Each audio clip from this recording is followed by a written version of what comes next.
مہمانان خصوصی، قابل احترام اساتذہ حضرات اور میرے پیارے بھائی اور بہنوں، السلام علیکم ورحمۃ اللہ وبرکاتہ۔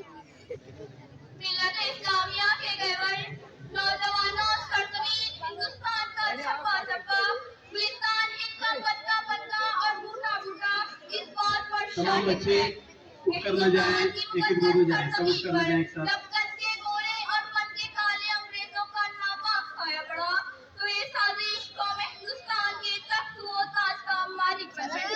بہت اچھے۔ سب سے پہلے انگریزی اقتدار کے خلاف عالمی بغاوت ہم نے بلند کی۔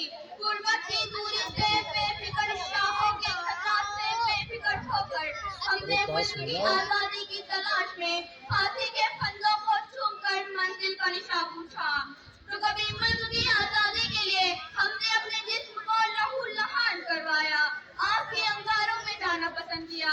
ہم اس ملک کی آزادی کی خاطر برسر عدالت نغمہ آزادی سنایا، تو ماٹھا کی کوٹھیوں کو ہم نے اپنا وطن بنایا۔ سب سے پہلے انگریزی اقتدار کے خلاف عالمی بغاوت ہم نے بلند کی۔ غربت کی دوری سے بے فکر، شاہوں کے خطرات سے بے فکر ہو کر ہم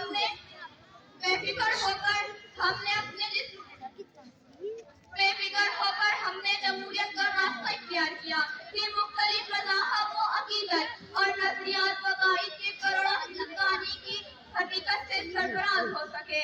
آخر میں اس شعر کے ساتھ اپنی تقریر کا اختتام کرتی ہوں۔ آج سکون سے یہ ہندوستان نہیں ہوتا اگر کوئی سرحد پر قربان نہیں ہوتا، اور جس کا پریوار گھر پہ راستہ دیکھتا ہو اسے سینے پر گولی کھانا آسان نہیں ہوتا۔ جزاک اللہ۔ خوب، بہت اچھا، ماشاء اللہ۔ حیات سیف کی جانب سے بشرا کے لیے لفافہ۔